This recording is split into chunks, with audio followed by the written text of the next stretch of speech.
So hello everyone and welcome to my channel being pharmacist. आज का ये session बहुत इंपॉर्टेंट है, बहुत यूजफुल है हर एक जीपैट स्टूडेंट के लिए। जितने भी स्टूडेंट्स आप में से जो भी जीपैट का प्रिपरेशन ले रहे हो या फिर जीपैट का प्रिपरेशन के बारे में सोच रहे हो कि जीपैट एग्जाम जो है उसको हम लोग को देना है, अभी हम लोग फर्स्ट ईयर में है, सेकंड ईयर में है, थर्ड ईयर में है या फिर फोर्थ ईयर में है, या फिर अभी इस साल आप लोग पास आउट हो चुके हो एंड आप लोग जीपैट इस साल अपेयर होने वाले हो। ठीक है, तो अब सभी स्टूडेंट्स के लिए ये सेशन बहुत इंपॉर्टेंट है क्योंकि इस सेशन पे हम लोगों के साथ एक गेस्ट है जो जीपैट क्वालिफाइड है एंड जिन्होंने NIPER qualify, GPAT qualify both exams को क्वालिफाई किया है, जिन्होंने अपना मास्टर्स जो है नाइपर मोहाली से कंप्लीट किया है। हमारे साथ है आरती मैम जो फिलहाल सिंपल फार्मा बेसिक्स जो एकेडमी है उनके जो फाउंडर है, उनको हमने हमारे चैनल पे आज इन्वाइट किया है एंड वो आपको कुछ गाइडेंस देंगे, कुछ टिप्स देंगे, कुछ सजेशंस देंगे एंड वो अपने क्लासेस के बारे में भी बताएंगे। जो सिंपल फार्मा बेसिक्स उनके चैनल है एंड उनके जो एकेडमी है, जो जीपैट, नाइपर, ये जो सारे फार्मा कॉम्पिटिटिव एग्जाम्स है उनके गाइडेंस देते हैं, प्रॉपर गाइडेंस देते हैं स्टूडेंट्स को। तो उनसे हम लोग बात करेंगे। मैं उनसे कुछ क्वेश्चंस करूंगा रिलेटेड टू जीपैट। आप सबके बिहाफ में मैं कुछ क्वेश्चंस करूंगा। जो क्वेश्चंस रिलेटेड टू जीपैट आप सबके माइंड में आते हैं, सबसे ज्यादा माइंड में आते हैं, लाइक जीपैट, जैसे जीपैट नाम हमारे दिमाग में आते हैं, तो सबसे पहले कुछ क्वेश्चंस बहुत इंपॉर्टेंट, बहुत बेसिक्स, बहुत कॉमन क्वेश्चंस जो हम सब सोचते रहते हैं, तो उनके क्वेश्चंस वो देंगे और मैं उनसे क्वेश्चंस पूछूंगा। एक क्वेश्चन आंसर टाइप का एक सेशन है जो आप सबके लिए बहुत ज्यादा हेल्पफुल होगा। तो वीडियो थोड़ा सा लॉन्ग होगा, वीडियो को आपको पूरा देखना होगा एंड आई गेस कि जैसे आप वीडियो को, उनके बातों को सुनना स्टार्ट करोगे तो वीडियो ऑटोमेटिकली कब खत्म हो जाएगा ये आपको पता नहीं चलेगा। ठीक है, सबसे पहले तो very very welcome to my channel being pharmacist. आपका बहुत बहुत स्वागत है मैम हमारे चैनल पे। Thanks a lot, Ayan, for inviting me here on your channel. So, hello everyone, my name is Aarti. आप में से कुछ लोगों ने शायद मुझे ऑलरेडी YouTube पे देखा होगा। मेरा जो YouTube चैनल है उसका नाम है simple pharma basics and today I am here on Ayans channel being pharmacist so that मैं आपको जो मेरी टिप्स एंड ट्रिक्स है रिगार्डिंग जीपैट वो बता सकूँ।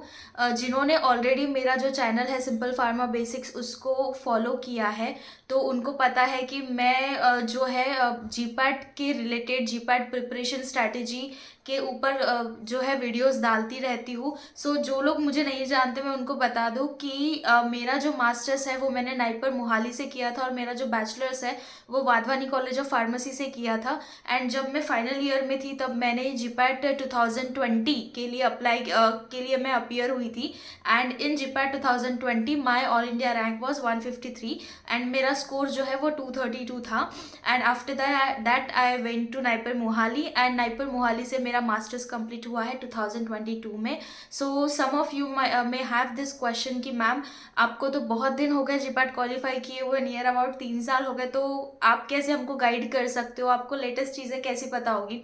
सो गाइज मैं जो मेरा जब से जीपैट क्वालिफाई हुआ है 2020 से, तब से ही मैं स्टूडेंट्स को गाइड कर रही हूँ ऑन माय यूट्यूब चैनल या फिर इंस्टाग्राम या फिर पर्सनल कॉल मेंटोरिंग पे मैं गाइड करती हूँ। और अभी पिछले साल हमने एकेडमी भी स्टार्ट की थी जिसमें हम जीपैट और नाइपर की प्रिपरेशन करवा रहे हैं अभी। सो एकेडमी का नाम है एसपीबी एकेडमी। सो अगर आप में से कोई प्रिपरेशन करना चाहते हैं तो you can surely contact me. मेरी कॉन्टैक्ट डिटेल्स मैं डिस्क्रिप्शन में दे दूंगी।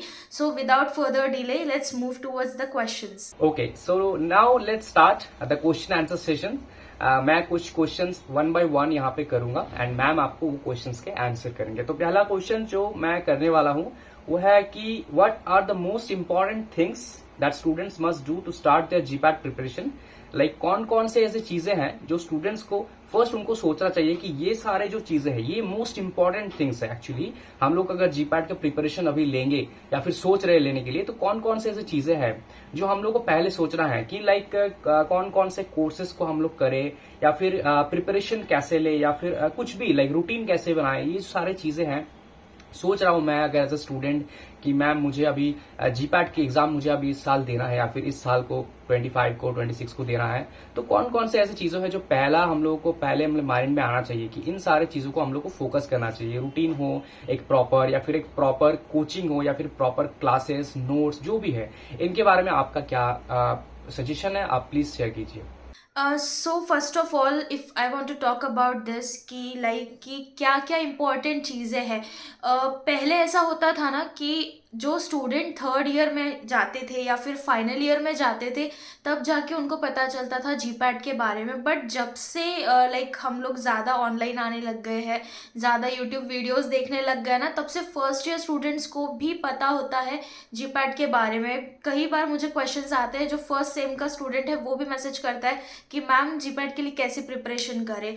तो अगर आपको जानना है कि रूटीन क्या होना चाहिए, कैसे प्रिपरेशन करनी चाहिए, तो सबसे पहले मैं आपको बता दूं कि जो फर्स्ट 2 ईयर्स है, फर्स्ट ईयर और सेकेंड ईयर आपके बी फार्म का, उसमें कोई ऐसा हार्ड एंड फास्ट रूल आप अप्लाई मत करो। क्योंकि वैसे ही जब आप 12th के बाद में जब आप बी फार्म में आते हो, तो आपकी जब आप नीट या फिर जेई वगैरह के लिए प्रिपरेशन करते हो, तो आपका थेरोटिकल राइटिंग की जो हैबिट है वो छूट जाती है। तो ऐसे केस में होता ये है कि जब आप सीधा बी फार्म में आते हो, और बी फार्म में जब आपको यूनिवर्सिटी के पेपर लिखने होते हैं जो कि काफ़ी थेरोटिकल होते हैं, तो आपको बहुत स्ट्रगल करना पड़ता है ये समझने के लिए कि कैसे आंसर को फॉर्मुलेट करें, कैसे लिखें।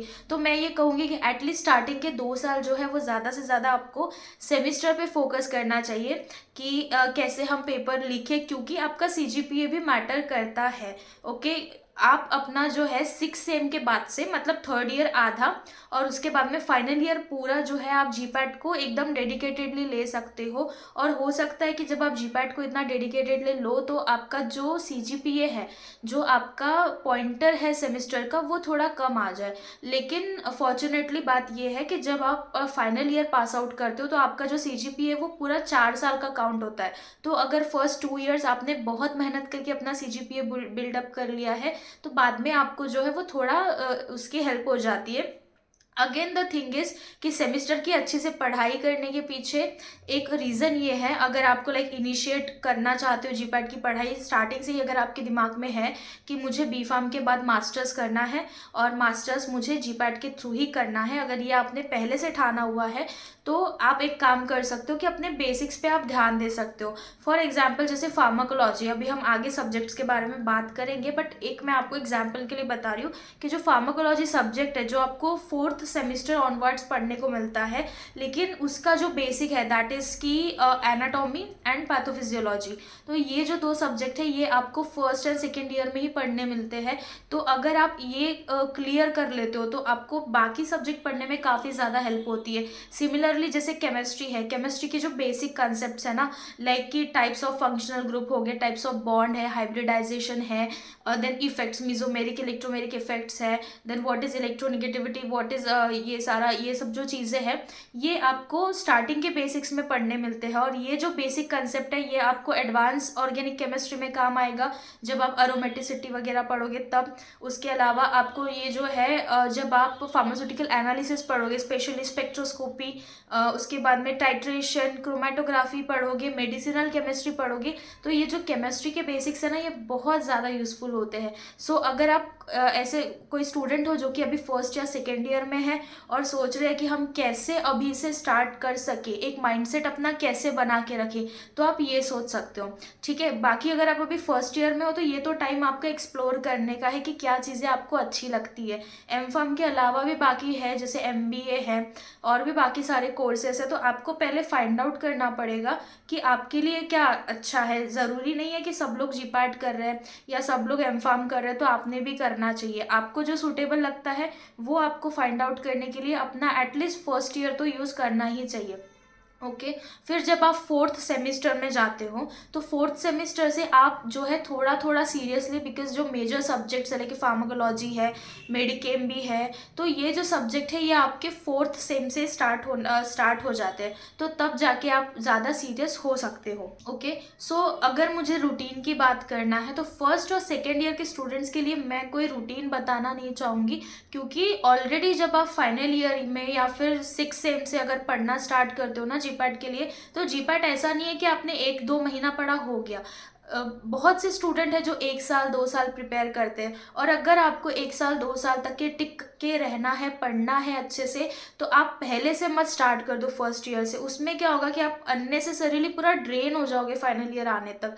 फाइनल ईयर आने तक आप इतना ड्रेन हो जाओगे, एक तो आपने कॉलेज लाइफ पहले एंजॉय नहीं की, आप ट्रिप्स में नहीं जा रहे हो, आप इवेंट्स में पार्टिसिपेट नहीं कर रहे हो, जस्ट बिकॉज आपने भर लिया है दिमाग में कि मुझे जीपैट ही करना है। तो ये कोई यूपीएससी का एग्जाम नहीं है जिसमें आपको इतने साल देना पड़ेगा, ठीक है। आप अगर लास्ट का 1 साल भी अगर अच्छे से पढ़ते हो ना, अगर 1 साल भी, जैसे अगर सपोज हमारे टाइम पे जैसे जनवरी में एग्जाम होता था, अभी शायद अप्रैल या मई में एग्जाम होगा, तो अगर अप्रैल या मई में आपका एग्जाम होने वाला है, और अगर आप उसके फर्स्ट ईयर, जैसे अगर अगले साल 2025 में अप्रैल या मई में एग्जाम होगा, और अगर आप अभी से मतलब जनवरी से ही पढ़ना स्टार्ट कर देते हो अपने जीपैट के लिए, तो वो भी लाइक आपके लिए इनफ होगा। बस इतना है कि फिर आपको डेडिकेटेडली पढ़ना होगा। लेकिन अगर आप इनिशियल ईयर्स में हो तो मैं कोई रूटीन आपको बताना नहीं चाहूँगी।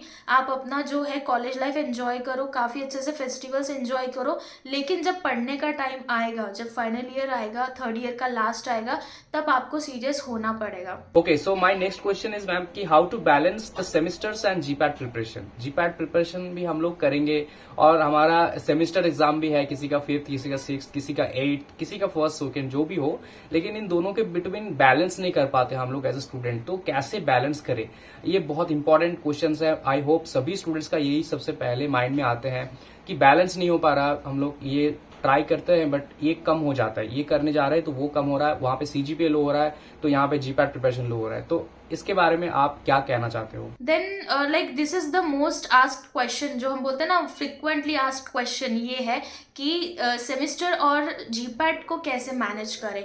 तो जैसे मैंने आपको इसके पहले के भी क्वेश्चन में बताया कि अगर आप फर्स्ट या सेकेंड ईयर में हो, अंटिल लाइक इनफैक्ट अगर आप 5th सेम में भी हो, मतलब कि थर्ड ईयर के स्टार्टिंग में भी हो ना, तो भी आपको इतना ज़्यादा टेंशन लेने की ज़रूरत नहीं है। आप ज़्यादा करके अगर सेमेस्टर पे फोकस करोगे, अल्टीमेटली सिलेबस तो वही है, जो आप सेमेस्टर में पढ़ते हो वही आपको जीपैट में होता है। बस इतना है कि इंटेंसिटी का फ़र्क होता है, कि कितने डीप में आपको पढ़ना पड़ रहा है, उसका फ़र्क होता है बस। बाकी टॉपिक्स तो सारे वही होते हैं। बट अगर आप पहले 2 साल सिर्फ सेमेस्टर पे ही अच्छे से फोकस करके बेसिक कर लेते हो, तो वो अच्छा रहता है। ओके, इसके अलावा अगर आप लाइक ऐसा है आपका कि आप अभी फाइनल ईयर में हो या पास आउट हो, और अभी आपका जीपैट आने वाला है 24 में, या फिर 25 के लिए भी अगर आप प्रिपेयर कर रहे हो, मतलब सीरियसली प्रिपेयर कर रहे हो, तो आप एक ये काम कर सकते हो कि अपना जो कॉलेज टाइम है उसको आप थोड़ा स्मार्टली यूटिलाइज करो। कॉलेज के पहले का और बाद में का टाइम तो ऑब्वियसली आप मैनेज कर सकते हो अपने जीपैट की पढ़ाई के लिए, क्लासेस के लिए। जैसे हम लोग जो है, हमारी जो क्लासेस है एसपीबी एकेडमी में, तो we have a batch for GPAT 25 and GPAT 2024 also. तो हमारी जो बैचेस है वो ज़्यादा करके इवनिंग टाइम पे ही होती है। ओके, बस जो रिविजन बैच है वो कभी कभार मॉर्निंग में होती है, बाकी सारी आपके कॉलेज टाइम के बाद होती है, सो दैट आप जो है कॉलेज का टाइम और हमारी क्लासेस का टाइम मैनेज कर पाओ। बट अगर आप, ठीक है, अगर आप ज्वाइन नहीं करते हो तो फिर भी आप मैनेज कर सकते हो। देखो, कॉलेज के बाद का टाइम जो है वो आप मैनेज कैसे करना है वो आप देख सकते हो, बट मेन टाइम है कि कॉलेज के अंदर का टाइम। अगर आप 9 बजे कॉलेज जा रहे हो, 5:30 बजे तक आपका कॉलेज हो रहा है, दैट मीन्स कि बहुत ज़्यादा टाइम आपका कॉलेज कंज्यूम कर रहा है। तो क्या होता है कि ऐसा लाइक प्रैक्टिकल्स है, प्रैक्टिकल्स के बीच में आपको कभी कभार टाइम मिल जाता है। अगर सपोज आपने कोई सिंथेसिस लगा के रख दी, अब सिंथेसिस वो ऑटोमेटिकली हो रही है, आपने सारा लगा के रख दिया, अब उस टाइम आपके पास टाइम बच जाता है। ओके, बहुत बार लाइक फार्माकोग्निसी के भी प्रैक्टिकल्स में टाइम होता है, कोलॉजी के भी प्रैक्टिकल्स में टाइम मिल जाता है, ठीक है। सुटिक्स के इसमें कम मिल पाता है, क्योंकि सुटिक्स में आपको करना पड़ता है, बार बार प्रोसेस चलती रहती है। बट ऐसे बहुत से प्रैक्टिकल्स होते हैं जिसमें आपको टाइम मिल जाता है। उसके अलावा भी, जैसे अगर सपोज 2 लेक्चर के बीच में अगर एक टीचर क्लास में से जा रहे हैं, लेक्चर खत्म होने के बाद दूसरे टीचर आएंगे, उनके बीच में एटलीस्ट आपको 10 मिनट तो कभी कभी मिल ही जा सकता है, ठीक है। अगर एक दिन में आपके 3 से 4 लेक्चर हो रहे हैं, तो एक लेक्चर के साथ तो कम से कम ऐसा हो सकता है। तो वो भी जो 10 मिनट है उसको भी आप यूटिलाइज कर सकते हो क्वेश्चन सॉल्विंग में। ओके, अब आप सोच रहे होगे कि मैम हम ऐसे कैसे मैनेज करें, तो आप क्या करो, प्ले स्टोर पे से एसपीबी एकेडमी का ऐप डाउनलोड करो। उसमें आपको एक फ्री वाला डेली प्रैक्टिस पेपर्स मिल जाएगा जिसमें हम टॉपिक वाइज जो है प्रैक्टिस करवा रहे हैं। ओके, वो एब्सोल्युटली फ्री है आपके लिए, आप जाके डाउनलोड करो, वहाँ पे आपको बैच दिखेगी। अगर आपको ज़्यादा डिटेल में प्रोसेस जाननी है तो आप मेरे चैनल सिंपल फार्मा बेसिक्स पे जाओ, वहाँ पे आपको पूरा डिटेल वीडियो मिलेगा कि कैसे आप जो है प्रैक्टिस पेपर्स अटेम्प्ट कर सकते हो। अदरवाइज जो है डिस्क्रिप्शन में मैं मेरे व्हाट्सएप ग्रुप की लिंक दे दूंगी, तो आप वहाँ से भी कॉन्टैक्ट कर सकते हो। ओके, तो उससे क्या होगा कि जैसे एक एक पेपर में हमने एक एक जो आपका टेस्ट पेपर है वो सबका जो इंटरफेस है वो जीपैट जैसा रहने वाला है और वो फ्री है। ओके, तो उसमें हमने एक एक टॉपिक कवर किया है और ईच टॉपिक पे आपको 15 से 20 क्वेश्चंस मिलते हैं। ओके, 15 से 20 क्वेश्चन आप आराम से 10 मिनट में सॉल्व कर सकते हो। ठीक है, अगर आपको लग रहा होगा कि नहीं कर सकते तो एक बार कैलकुलेट कर लेना कि जीपैट में आपको कितना टाइम मिलेगा। ठीक है, 3 घंटे का टाइम मिलेगा और 125 क्वेश्चंस होंगे, तो वो आप कैलकुलेट कर लेना कि पर क्वेश्चन कितना टाइम मिल रहा है। ओके, हार्डली आपका 15 से 20 मिनट जाना चाहिए 15 से 20 क्वेश्चन सॉल्व करने के लिए। ओके, तो उससे आपका क्या होगा कि डेली एक आपकी प्रैक्टिस होती रहेगी, क्वेश्चंस की प्रैक्टिस होती रहेगी और आपका जो टाइम है वो भी यूटिलाइज हो जाएगा। ऐसे करके आप मान लो कि अगर सपोज आप कॉलेज टाइम में अपने एक बार बैठे आपने 15-20 क्वेश्चन कर लिया, फिर दूसरी बार में दूसरे टॉपिक के 15-20 कर लिए, ऐसे करके आपने 30-35 क्वेश्चन भी अगर सॉल्व कर लिए तो भी जो है आपको एक अलग लेवल का सेटिस्फैक्शन मिलेगा कि मेरा जो टाइम है वो यूटिलाइज हुआ। ओके, जितना क्वेश्चन सॉल्व करना था आपने अपने कॉलेज टाइम में कर लिया। अब जब आप घर पे आओगे, घर पे आने के बाद आपका फोकस रहेगा कि लाइव क्लास जो है, अगर आप ऑनलाइन क्लास में जा रहे हो तो आपका लाइव क्लास, या फिर अगर आप ऑफलाइन क्लास में जा रहे हो तो आपका ऑफलाइन क्लास, तो ये करना है और जितना वहाँ पे पढ़ाया गया है उसकी नोट्स बनाना है और जो टॉपिक पढ़ाया जा रहा है उसको बस हमको रेफरेंस बुक से पढ़ना है। रेफरेंस बुक से पढ़ने के बाद में अच्छी तरीके से उसकी नोट्स बनानी है। ठीक है, नोट्स वाले पॉइंट्स पे मैं आऊँगी बाद में, लेकिन ये जो पूछ रहे हो आप कि लाइक सेमिस्टर और जीपैट को कैसे मैनेज किया जाए, तो इसका ये आंसर मेरे पास है कि अगर आप थोड़ा स्मार्टली करोगे, स्मार्टली चीज़ों को ऑर्गेनाइज करोगे तो आपको टाइम मिल सकता है। ओके, ये मैं किसी भी हाइपोथेसिस के चलते नहीं बोल रही हूँ, मैं खुद जब प्रिपरेशन कर रही थी तब हमारा ऑनलाइन क्लास तो नहीं था। ओके, हमारा जो था वो कोविड का टाइम नहीं था, कोरोना की वजह से हमारी ऑनलाइन क्लासेस नहीं हुई थी, हम ऑफलाइन में ही जाते थे और दिन भर कॉलेज करते थे। तो उस टाइम पे मैंने कैसे मैनेज किया था अपना पढ़ाई, और ये विदाउट एनी ब्रेक, एक भी दिन का ब्रेक ना लेते हुए कैसे मैनेज किया, ये मैं आपको बता रही हूँ। तो आप भी ऐसे कर सकते हो, बस इतना है कि आपको खुद पे कंट्रोल करना पड़ेगा। जब भी आपका फ्री टाइम होगा उस टाइम पे आपको दूसरों के साथ में बातें करते बैठना या अननेसेसरी टाइम पास करने से ज़्यादा आपको अपना फोकस करना पड़ेगा पढ़ाई करने पे और टाइम मैनेज करने पे। Okay, so next question is कि in a day what should be the number of study hours? So like एक दिन में हम लोग कितना स्टडी करें, कितना हम लोग पढ़ाई करें एक दिन में? या आफ्टर दैट लाइक एक और प्रॉब्लम आता है कि बहुत से स्टूडेंट्स को लगता है कि लाइक जो टॉपर्स है वो दिन रात पढ़ते होंगे शायद, या 16 घंटे की पढ़ाई, जो एक आइडियल हम लोग बोलते हैं 16 घंटे, तो सबको लगता होगा कि लाइक जो टॉपर्स है वो 16 घंटे पढ़ते होंगे या इतना टाइम देते हो, बट ऐसा नहीं है। देखो, जैसे मैंने आपको स्टार्टिंग में बोला, अल्टीमेट ये है कि आपका जो है जितना पोर्शन है, टारगेट है, वो होना चाहिए। फिर चाहे आप 3 घंटे पढ़ रहे हो, 5 घंटे पढ़ रहे हो, वो मैटर नहीं करता।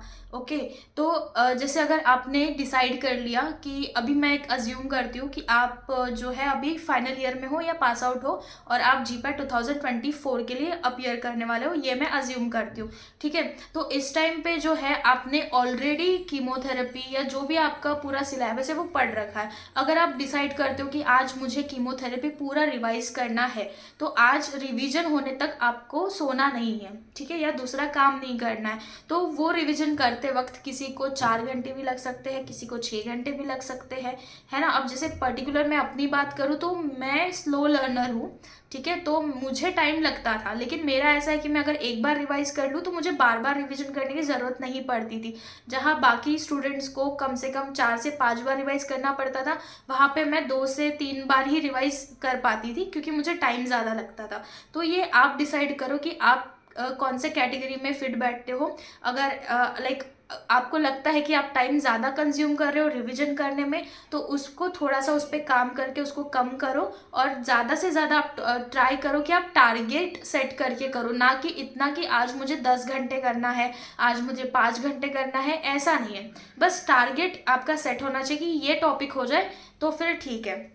ओके, सो ये था कि लाइक आपको कितने घंटे पढ़ना चाहिए। तो जैसे कि मैंने बताया, कोई हार्ड एंड फास्ट रूल नहीं है, आप जितने घंटे पढ़ सकते हो उतने घंटे पढ़ो, बस आपका टारगेट पूरा हो जाना चाहिए। Okay, so my next question, 6 number question is कि which subject shall be given more preference? तो ये भी बहुत एक इम्पॉर्टेंट एक नेसेसरी क्वेश्चन है हर एक स्टूडेंट का कि कौन कौन से सब्जेक्ट्स को हम लोग प्रेफरेंस ज्यादा दे और कौन कौन को ना दे, कौन कौन को मीडियम दे। इसके बारे में आपका क्या क्या कहना चाहते हो आप, क्या सजेशन है आपका? क्योंकि सब्जेक्ट्स तो बहुत सारे हैं फार्मा में एंड सारे को ही करना है, सारे से ही मैंने देखा है क्वेश्चन आते हैं। मैंने भी देखा है जीपैट के क्वेश्चन में सारे क्वेश्चन से सारे सब्जेक्ट्स के एक्चुअली क्वेश्चन आते हैं, लेकिन हम लोग स्टूडेंट्स को समझ नहीं आता कि हम लोग किसको ज्यादा पढ़े। फार्माकोलॉजी, फार्मास्यूटिक्स, फार्माकेमिस्ट्री, हर किसी का सारे सब्जेक्ट स्ट्रांग नहीं होता, कुछ कुछ का वीक सब्जेक्ट्स भी होता है, तो उनके ऊपर क्या विचार है आपका? या आफ्टर दैट एक जो कॉन्फ्लिक्ट चलता है कि ma'am which is the most preferred subject, like कि सबसे ज़्यादा प्रायोरिटी वाले सब्जेक्ट्स कौन से हैं। तो देखो, अगर आपने स्ट्रक्चर देखा होगा जीपैट एग्जाम के पेपर का, तो उसमें दिया हुआ है कि 28 questions from pharmacology, then 39 something from chemistry. Chemistry वो सिर्फ ऑर्गेनिक केमिस्ट्री नहीं होता, उसके अंदर आपको एनालिसिस वगैरह सब मिलता है, ठीक है। तो ये आपको पूरा नेट पे अवेलेबल मिलेगा कि क्या स्ट्रक्चर होता है। अगर आप अभी जीपैट 2024 के अटेम्प्ट के लिए ये सुन रहे हो, और अगर मैं अज्यूम करती हूँ कि आपकी जो स्टडीज़ है वो इतनी अच्छे से नहीं हुई है, अगर मैं ये अज्यूम करूँ, तो जो मेजर सब्जेक्ट्स लाइक कि pharmacology, pharmaceutics, pharmaceutical analysis, organic chemistry, pharmacognosy, ये जो है ये मेजर सब्जेक्ट्स है। तो आप अगर सबसे ज़्यादा फार्मास्यूटिक्स, ऑर्गेनिक केमिस्ट्री, फार्माकोलॉजी और एनालिसिस, ये 4 पे अगर ज़्यादा फोकस करोगे तो हो सकता है कि आप क्वालिफाइंग मार्क्स तक पहुंच जाओ। ओके, लेकिन फार्माकोग्नोसी का जो सीन है वो ऐसा है कि फार्माकोग्नोसी जब आप पढ़ते हो तो उसमें आपको कोई कंसेप्ट लगाने की ज़रूरत नहीं पड़ती है। अगर उसको आपने वैसे के वैसे याद कर लिया तो स्ट्रेट फॉरवर्ड क्वेश्चन आता है ना कि tobacco belongs to the family.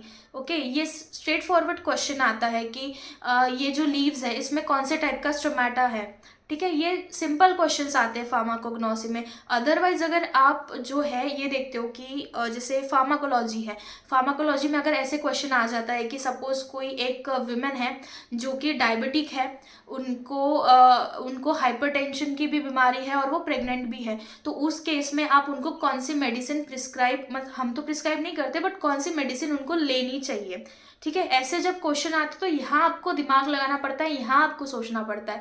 लेकिन वही अगर आप फार्माकोग्नोसी जैसा सब्जेक्ट देखोगे, भले कोग्नोसी से 10 या 11 ही क्वेश्चन आते हैं, लेकिन वो 10 या 11 क्वेश्चन भी आपको स्कोरिंग में हेल्प कर सकते हैं, ठीक है। 10 क्वेश्चन भी अगर आप पकड़ते हो तो that is equivalent to 40 marks, और 40 मार्क्स से जो है आपका सीन पूरा पलट सकता है, ठीक है। अब बात आती है कि जैसे कोलॉजी तो है कि सबको पसंद होता है जनरली, कोलॉजी सब्जेक्ट फार्माकोलॉजी तो वो सब लोग करते हैं। सबसे ज़्यादा प्रॉब्लम आती है स्टूडेंट्स को वो है ऑर्गेनिक केमिस्ट्री में।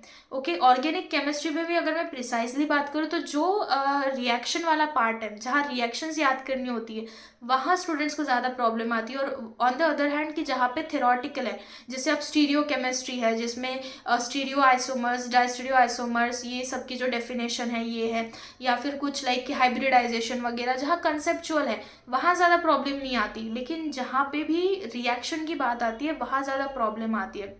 ओके, तो देखो, अगर आप अभी 24 के लिए प्रिपेयर कर रहे हो और आपको लगता है कि केमिस्ट्री आपको बिल्कुल ही छोड़ देना है, आपसे बिल्कुल ही नहीं होने वाला, तो आप मेरी एक बात मान लो कि सपोज 38 क्वेश्चंस आपकी केमिस्ट्री से आ रहे हैं, 38 में से आप मान लो कि आपको 10-11 क्वेश्चन जो है एनालिसिस के आएंगे। अब हम मानते हैं कि नियर अबाउट 25 क्वेश्चन जो है हमको ऑर्गेनिक केमिस्ट्री के आ रहे हैं। 25 में से अगर आप पूरा केमिस्ट्री छोड़ दोगे, आप पूरा 25 क्वेश्चंस आपको छोड़ने पड़ेंगे। बट अगर आप जो छोटे कुछ टॉपिक्स है जो आपको थोड़े बहुत जमते हैं उस पर अगर फोकस कर पाओ और उसको कर लो, तो हो सकता है कि 25 में से एटलीस्ट 10 क्वेश्चन आप अटेम्प्ट करो, एटलीस्ट 15 क्वेश्चन आप अटेम्प्ट करो, पूरे भले ही ना कर पाओ, ठीक है, तो उतना ही पॉसिबिलिटी जो है आपका स्कोर बढ़ने की बढ़ जाती है। तो this is about the organic chemistry. और ऑर्गेनिक केमिस्ट्री में भी क्या है कि जो रिएक्शंस है तो आप उसको लाइक सेंटेंस फॉर्म में याद कर सकते हो कि aldehyde on reaction with this gives this product in the presence of, ऐसे कर सकते हो। SN1 SN2 E1 E2 ये सारे इंपॉर्टेंट टॉपिक्स है, तो आप जो है इसको वर्ड्स में याद कर सकते हो सेंटेंस बना के, ठीक है। ये हो गया ऑर्गेनिक केमिस्ट्री की बात। उसके बाद में सुटिक्स है। सुटिक्स तो यार सीधा सीधा है पूरा, सुटिक्स में तो इतना ज़्यादा कॉम्प्लिकेटेड कुछ है नहीं, ठीक है। सुटिक्स आपको सीधा सीधा करना है, टैबलेट कैप्सूल जो भी है आपका, और वो भी स्कोरिंग है। उसके अलावा जो सब्जेक्ट्स है लाइक कि एनालिसिस, जो कि आपका केमिस्ट्री का ही पार्ट हो गया, एनालिसिस भी इम्पॉर्टेंट है। अगर आप अभी सेकेंड ईयर में हो या थर्ड ईयर में हो, means if you have complete 1 year और 2 ईयर्स फॉर योर प्रिपरेशन, तो मैं बोलूँगी कि please don't skip any subject, ठीक है। कोई भी सब्जेक्ट को स्किप मत करो, क्योंकि हमको लगता है कि सिर्फ मेजर पे फोकस करेंगे तो हो जाएगा, ठीक है, हो सकता है कि हो जाए। बट अगर आप सोच रहे हो रैंक लाने का, क्योंकि जो स्टूडेंट 1 साल पहले से प्रिपेयर करते हैं कहीं ना कहीं उनके माइंड में होता है कि हमको रैंक लाना है। अगर आप रैंक लाने पे फोकस कर रहे हो देन आपको माइनर सब्जेक्ट्स पे भी ध्यान देना चाहिए, जैसे बायोकेमिस्ट्री, बायोटेक्नोलॉजी, माइक्रोबायोलॉजी, इंजीनियरिंग, ये सारे सब्जेक्ट्स पे भी आपको ध्यान देना चाहिए, क्योंकि जो इनमें से जो दो तीन क्वेश्चन आते हैं ना, वो आपको बाकियों से अलग कर सकते हैं, बाकियों से अलग करके आपको ज़्यादा स्कोर करने में हेल्प कर सकते हैं, जिसके चलते आपका जो रैंक है वो इम्प्रूव हो सकता है। So if you are in a second और third year, so please focus on all the subjects, try to cover all the subjects. वो आपको आ रहा है नहीं आ रहा है फिर भी करो।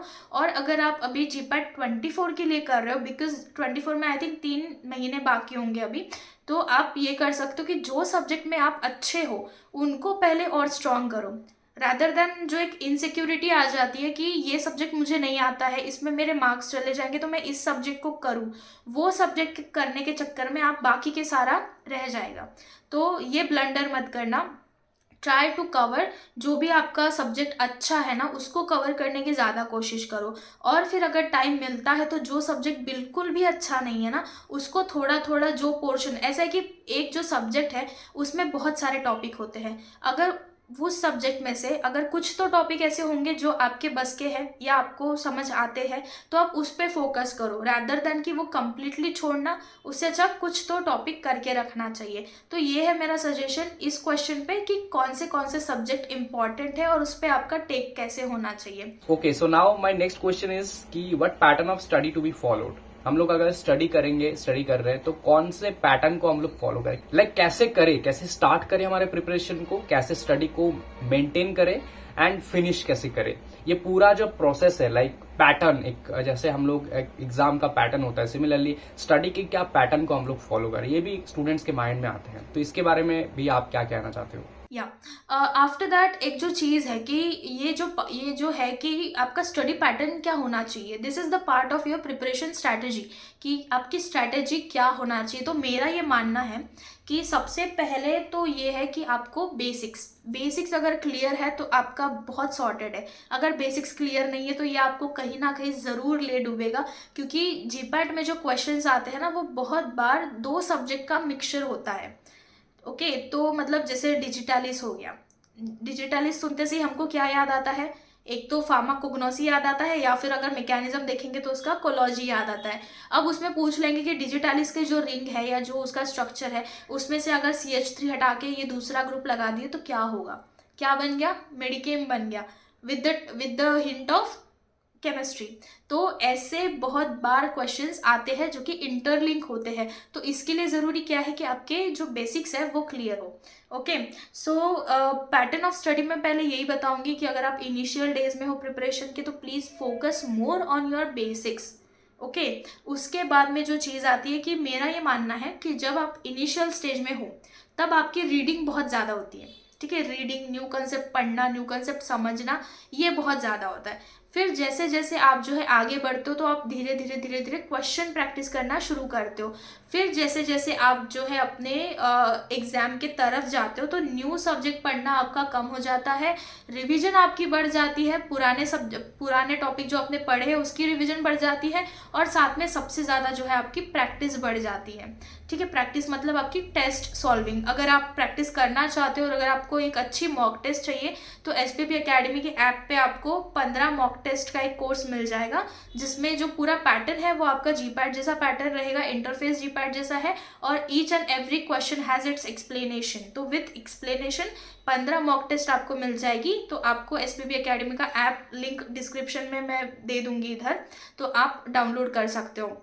Okay, so this should be your pattern of study कि पहले स्टार्टिंग में नए कंसेप्ट पढ़ना, नोट्स बनाना। ठीक है, नोट्स के बारे में हम डिटेल में बात करेंगे थोड़ी देर बाद।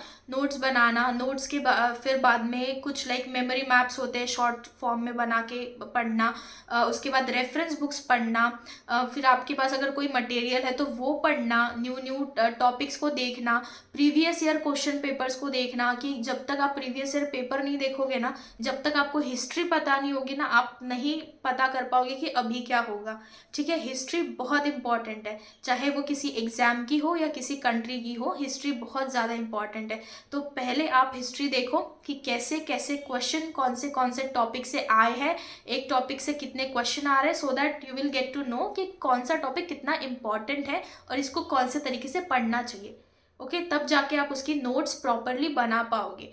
तो पहले तो आपको सबसे पहले मुझे ऐसा लगता है कि स्टार्टिंग सबसे पहले करना चाहिए कि जितने भी पेपर हुए हैं, अगर हम 2010 भी पकड़ते हैं, 2010 से लेके अभी लेटेस्ट वाला 2023, इतने जो पूरे एग्जाम पेपर से जीपैट के, वो आप डाउनलोड करके उसका प्रिंट आउट निकाल लो और उसका एक बंच बना लो, और रोज जो है उसको 10-15 मिनट जस्ट पेज पलट के आप देखो एक बार, जस्ट उसको लाइक लुक ओवर कर लो फटाफट से कि क्या क्या है उसमें। तो इससे क्या होगा कि आपका पेज बना रहेगा पढ़ने में, आपको आइडिया रहेगी कि कौन सा टॉपिक है, कौन से टॉपिक से कैसे क्वेश्चन आते हैं। अब समझ लो कि आपके जो कोचिंग है या फिर आप पढ़ रहे हो, सेल्फ स्टडी कर रहे हो, और आप जो पढ़ रहे हो वो टीबी आप पढ़ रहे हो, और वो पेपर लाइक चेंज करते करते आपको अचानक से दिख गया आइसोनियाजाइड, या आपको अचानक से दिख गया इथैम्ब्यूटॉल, ओके, या फिर आपको अचानक से दिख गया माइकोबैक्टीरियम ट्यूबरकुलोसिस। ठीक है, ये दिख गया तो आपको फटाक से समझ में आएगा, अच्छा मैंने टीबी पढ़ा था, इस पे ऐसे क्वेश्चन आता है, मतलब मुझे ऐसे पढ़ना पड़ेगा। ओके, तो ये चीज़ें होती है कि सबसे पहले स्टार्ट आपको करना है कि पेपर पूरे डाउनलोड करके प्रिंट आउट ले आओ, एनालाइज करो कि कैसे क्वेश्चन आते हैं। अब आप बोलोगे मैम हमको तो पूरा सिलेबस पता नहीं है, हमको कैसे समझेगा, तो मैं आपको सॉल्व करने के लिए नहीं बोल रही हूँ, मैं बस बोल रही हूँ कि एक बार फटाफट से देख लो कि कैसे क्वेश्चन आते हैं, ये मैंने फॉलो किया था। ओके, उसके बाद में धीरे धीरे आप पढ़ना शुरू करो, एक एक टॉपिक जैसे भी आपकी कोचिंग में चल रहा है उसको फॉलो करो। देन रेफरेंस बुक वगैरह जैसे मैंने बताया उस पैटर्न में नोट्स बनाओ। नोट्स बनाने के बाद फिर जैसे जैसे जैसे आप आगे बढ़ोगे उस पर क्वेश्चन सॉल्व करो, प्रैक्टिस करो, और फिर जैसे आपकी एग्जाम पास में आएगी रिवीजन बढ़ा दो, और साथ में आपका नंबर ऑफ क्वेश्चंस जो कर रहे हो वो बढ़ा दो, मॉक टेस्ट बढ़ा दो। मॉक टेस्ट के बारे में मैंने आपको बताया, एसपीबी एकेडमी के ऐप पे आपको मिल सकता है। तो ऐसे आपका पूरा पैटर्न होना चाहिए। ओके, ऑल राइट, सो हम लोग चलते हैं नेक्स्ट क्वेश्चन की तरफ। तो मेरा नेक्स्ट क्वेश्चन है आपसे कि the tips and tricks to avoid the saturation and study mode. Saturation like हम लोग का जो स्टडी करते हैं, स्टार्ट करते हैं एक थिंकिंग एक प्रोसेस से, लेकिन वो कंटिन्यू नहीं कर पाते due to different causes, different problem. तो इनको अवॉइड करके कैसे हम लोग अपना 100% दे अपने स्टडी को, ताकि जो भी आए हम लोग उससे डिस्ट्रैक्ट ना होए, हम लोग अपना स्टडी कंटिन्यू करें। कैसे, ये कैसे पॉसिबल हो सकता है, कैसे हम लोग अपना 100% दे सकते हैं? ओके, देखो सिर्फ पढ़ना जो है वो इम्पॉर्टेंट नहीं है, मतलब है इम्पॉर्टेंट, लेकिन सिर्फ पढ़ने से, सिर्फ रिवीजन करने से या सिर्फ प्रैक्टिस से नहीं होगा। अगर आपका स्टेट ऑफ माइंड ठीक नहीं है, अगर आप दिमाग से ही बहुत ज़्यादा लाइक कंफ्यूज चल रहे हो या डिस्ट्रैक्टेड चल रहे हो, तो फिर मतलब नहीं होगा, क्योंकि आप जो 3 घंटे का एग्ज़ाम देने जाते हो उसी पे डिपेंड होता है पूरा, जो आपने 1 साल का मेहनत किया ना वो 3 घंटे पे डिपेंड होता है कि आपका स्कोर कैसा आएगा। तो आपकी जो माइंड की स्टेबिलिटी है वो ज़रूरी है। तो बहुत बार क्या होता है कि जब रिसोर्सेस लिमिटेड थे 2020 के पहले तक, कोरोना के पहले तक ज़्यादा करके ऑफलाइन ही हम लोग पढ़ते थे लाइब्रेरी वगैरह से, तो तब क्या था कि रिसोर्सेस कम थे, ठीक है, इजीली एक्सेसिबल नहीं थे रिसोर्सेज, तो हम लोग लिमिटेड ही पढ़ते थे जितने की ज़रूरत है। बट जब से ऑनलाइन ज़्यादा बढ़ गया है, जब से रिसोर्सेज जो है वो फ्री हो गए हैं, चीप हो गए हैं और बहुत ज़्यादा एक्सेसिबल हो गए, तो आप अननेसेसरी बल्क बहुत उठाने लग गए हो। स्पेशली आप बहुत से व्हाट्सएप ग्रुप्स में होते हो जहाँ पे आपको दिख जाता है कि कोई स्टूडेंट कुछ ऐसा क्वेश्चन पूछ रहा है जो आपको लगता है ये तो मैंने पढ़ा ही नहीं, तो फिर उस टाइम पे आप पूरा लाइक डीमोटिवेट हो जाते हो और मुझे तो कुछ आ ही नहीं रहा। ओके, अब मुझे बताओ, अगर कोई स्टूडेंट है जो कि बैचलर्स में है, ठीक है, कोई स्टूडेंट है जो बी फार्म कर रहा है और उसको पीएचडी लेवल का क्वेश्चन पूछ देंगे तो उसको लगेगा ना कि मेरी तो डिग्री बेकार है। ऐसा नहीं होना चाहिए। हर एक एग्जाम का एक स्टैंडर्ड होता है। ओके, हर एक एग्जाम का एक स्टैंडर्ड होता है कि किस लेवल के क्वेश्चन आने वाले हैं। ठीक है, सीईटी में आपने, अब आपको एक्सपीरियंस है इसलिए मैं एग्जांपल दे रही हूँ, जो भी आपने स्टेट सीईटी दी होगी उसके क्वेश्चन में और जेई के क्वेश्चन के लेवल में फ़र्क होता है ना। वैसे ही होता है कि अपना जो एग्ज़ाम आप दे रहे हो उसका लेवल पहचानो। अननेसेसरी कोई स्टूडेंट टफ क्वेश्चन डाल रहे हैं उसके वजह से परेशान होने की ज़रूरत नहीं है। ओके, सबसे अच्छा मैंने आपको ये बताया कि प्रीवियस ईयर क्वेश्चन पेपर्स देखो और बस उसी को फॉलो करो कि ऐसे ही इसी लेवल के क्वेश्चन आने वाले हैं। अगर आज हमको इथैम्ब्यूटॉल या आइसोनियाजाइड या स्ट्रेप्टोमाइसिन का एडीआर पूछा तो कल हो सकता है कि किसी और ड्रग का, टेट्रासाइक्लिन का एडीआर पूछ ले या किसी और ड्रग का एडीआर पूछ ले, इसी लेवल का होगा। ओके, इसके अलावा दूसरे लेवल के क्वेश्चंस नहीं होंगे। ओके, तो ये आपको पहचानना पड़ेगा कि लेवल क्या है। जब आप लेवल जान जाओगे तो अननेसेसरीली आप टेंशन नहीं लोगे। अननेसेसरीली बल्क, अभी एक सब्जेक्ट की बहुत सारी, मतलब बहुत सारी आपको रेफरेंस बुक मिल जाएगी। जैसे फार्माकोलॉजी की मैं बात करूँ तो केडी त्रिपाठी स्टैंडर्ड हम यूज़ करते हैं, देन लिपिनकॉट है। ओके, उसके बाद में शानबाग है, बहुत सारी बुक्स है। अब ऐसा तो नहीं है कि अगर आपको सपोज जनरल एनेस्थेटिक्स पढ़ना है या आपको कार्डियोवास्कुलर सिस्टम पढ़ना है तो आप सारे बुक से पढ़ोगे क्या? नहीं, कोई भी एक बुक फॉलो करना है, क्योंकि सारे बुक से फॉलो करोगे, सारे बुक से पढ़ोगे तो उसके चक्कर में बाकी टॉपिक कब पढ़ोगे? ठीक है, तो ये स्मार्टली आपको करना है। आपको पता होना चाहिए कि कितना लेना है, कितने की ज़रूरत है और कितना नहीं लेना है, ये आपको पता होना चाहिए। तभी आप जो अननेसेसरी जो है, अननेसेसरी आप नहीं लोगे। और जब आप अननेसेसरी नहीं लेते हो तो आपका जो बर्डन है वो ज़्यादा बढ़ता नहीं है। ठीक है, बस रियलिटी को और एग्जाम के रिक्वायरमेंट को ध्यान में रखो, तो अननेसेसरी जो सैचुरेशन आपके दिमाग में होने वाला है वो नहीं होगा। ठीक है, उसके अलावा जैसे मैंने आपको स्टार्टिंग में ही बताया था कि फर्स्ट ईयर सेकेंड ईयर में एक्सप्लोर करो। ठीक है, पता करो कि आपको करना क्या है या आपको लाइक जीपैट करके मास्टर्स करना है क्या। अब ये मैं इसलिए बोल रही हूँ क्योंकि अगर आपने फाइंड आउट कर लिया कि आपको मास्टर्स करना है और मास्टर्स आपको जीपैट के थ्रू करना है विथ फेलोशिप, तो आप क्या करोगे कि अभी आपको अपना एम, अपना गोल पता है, तो इससे आपके डिस्ट्रैक्शन के चांसेस कम हो जाते हैं।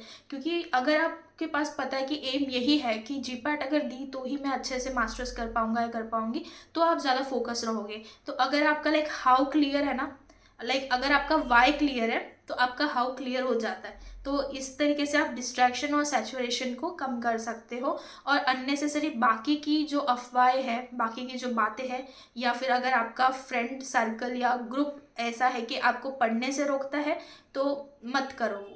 ठीक है, and my next question is कि what is your opinion about group study? Group study, हम लोग ग्रुप स्टडी के लेकर बहुत सारे कॉन्स्पिरेशंस है एक्चुअली में, हर कोई अलग अलग सजेशन देते हैं। एज ए स्टूडेंट हम लोग अगर पूछते हैं किसी सीनियर से, टीचर से, हर एक का अलग ओपिनियन रहता है। कोई कहता है ग्रुप स्टडी करो, अच्छा है, बेनिफिशियल है, कोई कह ग्रुप स्टडी में कुछ नहीं होता है। तो हम लोग इस केस में किसकी सुने, क्या हम लोग प्रेफर करें? ये आपका क्या इसमें सजेशन होगा स्टूडेंट्स के लिए? तो जैसे मैंने आप प्रीवियस क्वेश्चन में आपको बोला कि फ्रेंड सर्कल, ग्रुप, तो ये आइडेंटिफाई करो कि जिन लोगों के साथ आप पढ़ रहे हो, ज़रूरी नहीं है कि आपको हमेशा अपने बेस्ट फ्रेंड के साथ ही बैठ के पढ़ना है। अगर आपके बेस्ट फ्रेंड के साथ आपकी पढ़ाई नहीं होती है तो you can just switch to अलग ग्रुप की जिसमें पढ़ाई हो रही है। अब आपको खुद से झूठ नहीं बोलना है, आपको खुद से सच बोलना है कि क्या सही में इस ग्रुप में मेरी पढ़ाई हो रही है, या फिर इस ग्रुप में अलग ही टॉपिक चल रहा है, बिग बॉस चल रहा है, बिग बॉस की बातें चल रही है, या इसकी उसकी बातें चल रही है, ये सब हो रहा है। वो आप आपको पता होना चाहिए कि यहाँ पढ़ाई हो रही है या कुछ और हो रहा है। अभी जैसे मैं मेरी बात करूँ तो मैं अपने प्रिपरेशन में 1 साल पूरा डेडिकेटेड थी, मैंने एक भी दिन कोचिंग मिस नहीं की। और मेरा ऐसा था कि मैं घर पे भी ज़्यादा टाइम नहीं दे पाती थी। फिर जब मैं ग्रुप स्टडी करने बैठूँ और उस ग्रुप में कोई ऐसा बंदा आके बैठ जाए जो कि फालतू का टाइम पास कर रहा है, तो मैं वहाँ से उठ के चली जाती थी, क्योंकि मुझे पता था कि अगर मैं अपनी फैमिली को ही टाइम नहीं दे रही हूँ तो मुझे कोई हक नहीं बनता है कि मैं ऐसे ही किसी को भी अपना टाइम दे दूँ। ठीक है, ये चीज़ आपको अपने आप से ऑनेस्ट होके बोलनी पड़ेगी कि नहीं यार, मेरे पास टाइम नहीं है।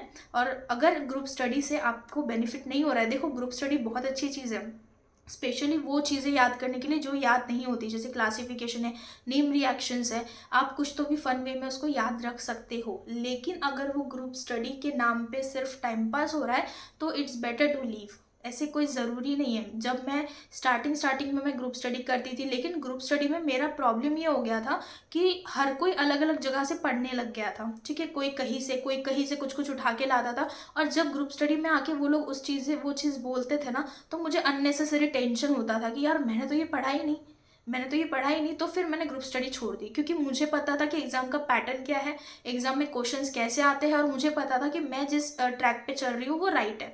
तो मैंने उस टेंशन की वजह से अपनी ग्रुप स्टडी छोड़ दी, और लास्ट में मैं अपने खुद से अपने ओन स्पीड से अपने पेस से पढ़ने के लिए बैठ गई। लास्ट के 2 महीने में मैंने कोई ग्रुप स्टडी नहीं की, मैंने खुद से ही खुद का पढ़ा था।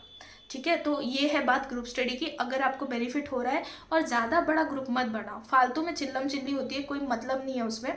आप छोटा ग्रुप 2 लोग 3 लोग सफिशिएंट है। ठीक है, ऐसा नहीं है कि ज़्यादा लोग रहेंगे तो ज़्यादा इन्फॉर्मेशन मिलेगी, ऐसा नहीं है। ठीक है, और ज़्यादा इन्फॉर्मेशन आपके काम की है भी नहीं। ठीक, लिमिट है हमारे दिमाग की याद रखने की। 1 साल में जितनी चीज़ें काम की है उतनी ही याद रखो, अननेसेसरी बल्क मत बढ़ाओ। Okay, so this was regarding group study and group discussion. Okay.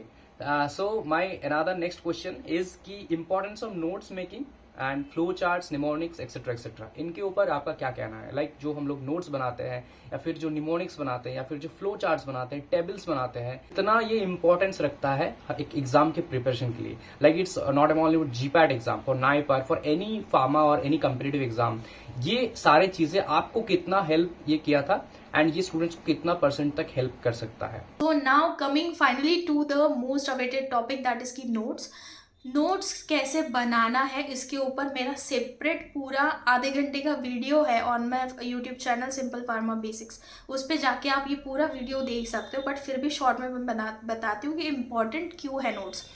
अब आप इमेजिन करो, मैं हमेशा एक एग्जाम्पल देती हूँ कि आप 2 लोग इमेजिन करो, 2 स्टूडेंट या 2 फ्रेंड्स आप इमेजिन करो जो दोनों जीपैट की प्रिपरेशन कर रहे हैं। ठीक है, दोनों 1 साल से पढ़ रहे हैं। अब जो लास्ट का टाइम आ रहा है, ठीक है, लास्ट में एग्जाम जब पास में आ रही, तो उसमें से एक बंदा ऐसा है कि जिसने जो भी पढ़ा वो अपनी नोट्स में लिख लिया।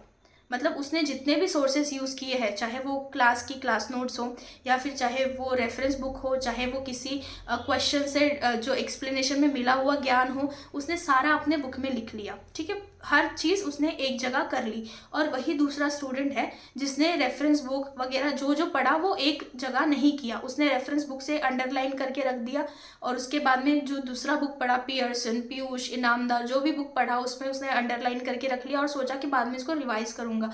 अब मुझे बताओ कि ये दोनों बैठे रिवाइज करने के लिए। दोनों ने सोचा कि आज हम जो है टीबी रिवाइज करते हैं, आज हम ट्यूबरक्लोसिस को रिवाइज करते हैं। एक बंदे ने अपनी बुक निकाली और उसी बुक में उसको सारे टॉपिक्स मिल गए और उसने इजीली रिवाइज कर लिया। वही दूसरा बंदा जिसने अलग अलग जगह स्कैटर करके रखा था, वो पहले अपनी नोट्स उठाएगा, उसमें से पढ़ेगा। उसके बाद में फिर वो केडी त्रिपाठी उठाएगा, उसमें से अंडरलाइन किया हुआ पढ़ेगा। उसके बाद में फिर वो पियर्सन उठाएगा, अंडरलाइन किया हुआ पढ़ेगा। आई मीन आप समझ रहे हो मुझे क्या बोलना है? तो दिस इज़ द थिंग कि आप जितना भी पढ़ते हो, अगर उसको एक ही जगह करके रखोगे ना, it will save your time जब आपको रिवीजन करनी होगी। ठीक है, सो इसीलिए इम्पॉर्टेंट है नोट्स बनाना।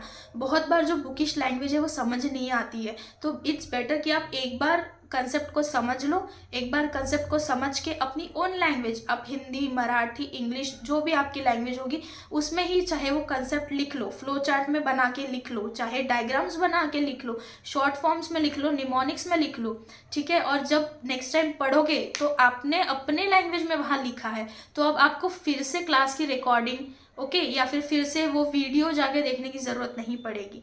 तो इस बार आपने जो अपने आप को समझा के लिखा था उसमें, उसी से आपकी रिवीजन हो सकती है। So this is the importance of making your own notes. और वो भी है कि लाइक ऐसा तो नहीं है कि आप सिर्फ जीपैट एग्ज़ाम दोगे, जीपैट के बाद हो सकता है आप बीएचयू का एग्ज़ाम दो, हो सकता है कि आप नाइपर का एग्ज़ाम दो, ठीक है, बिट्स का एग्ज़ाम है, देन फार्मासिस्ट एग्ज़ाम है, डीआ एग्ज़ाम है, बहुत से एग्ज़ाम्स होती रहती है। और मोर और लेस अगर आप सिलेबस देखोगे तो सिमिलर है।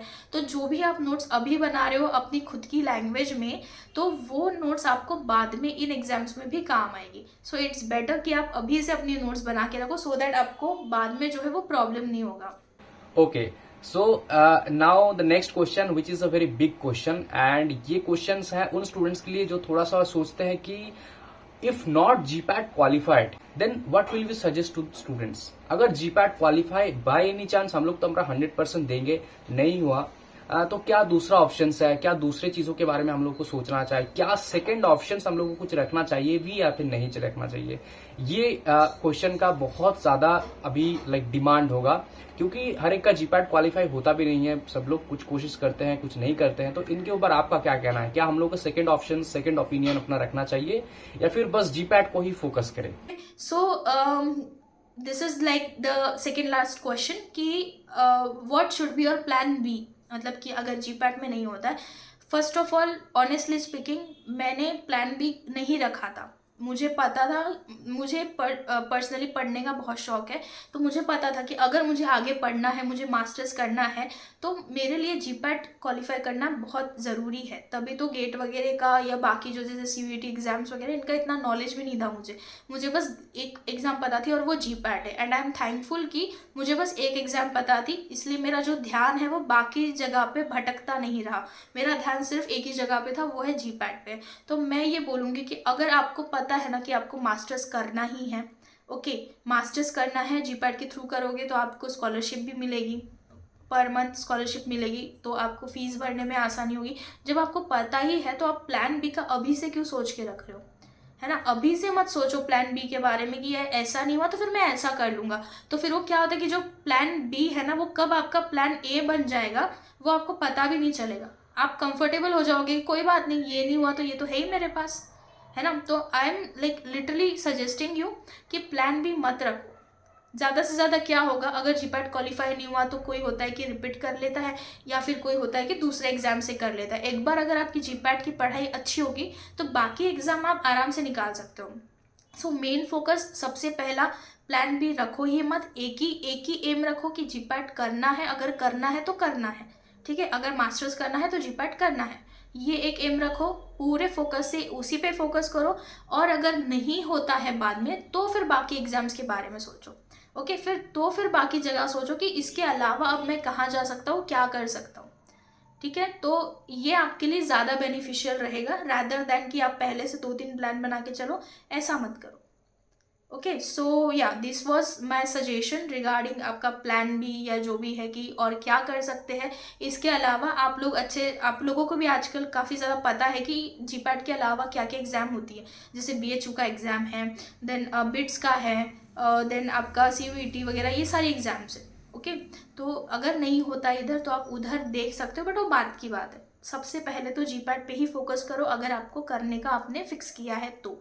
इसके अलावा मेरे साइड से जो मैं आपको और सजेशन देना चाहूँगी वो ये है कि सबसे पहले अपनी हेल्थ का ध्यान रखो।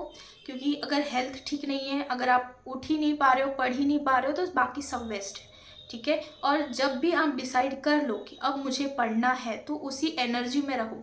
ऐसा नहीं है कि आज पढ़ लिए, कल पढ़ लिए, परसों नहीं पढ़ा, फिर वापस पढ़ लिए, फिर नहीं पढ़ा, ऐसे से कोई मतलब नहीं है। एक तो एंजॉय करना है तो पूरा एंजॉय करो, और अगर पढ़ना है तो फिर पूरा पढ़ो, ऐसे करो, ठीक है।